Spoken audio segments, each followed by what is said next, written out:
I think it's what I tell my clients is generally that delegating, you can't delegate your responsibility away. You can delegate a task away. So for example, what I meant about time, I have a lot of small mom and pop businesses that, when they're in litigation, I'll ask for the wage records or the time records, and inevitably they'll give me a timesheet, and I'll be like, you can't have such precise numbers because if there's no accurate time, and then an employer is in charge of the timekeeping. So the reality is, if you have a timesheet that says 40 hours or 8 hours on the dot every single day, Monday through Friday or whatever, 40 hours, that's suspect, because how do you know you actually paid an employee for every hour he or she worked?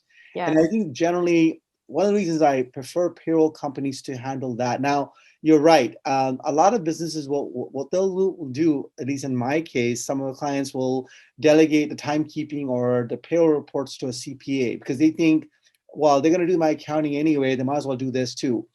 Again, it may sound commonsensical, but it's not, because you're creating a problem for yourself, because you're delegating you cannot delegate your responsibility away. Those are just tools or people who can do some of the tasks. But like you've mentioned, they really shouldn't be. I hope they're not giving them advice. Some unfortunately still do advice, especially CPAs, because they're very tax focused and they're like looking at cost cutting and they're looking at how to save money for the business. But inevitably, if a non-lawyer, like you mentioned in the beginning, if a non-lawyer is giving you legal advice, you definitely want to talk to an attorney about that. So, Yes. Yes, good point. From my experience in HR, I'll give you another example. It'll happen, especially in very busy operations, that an employee will miss a meal break, right? Or they'll have it cut short.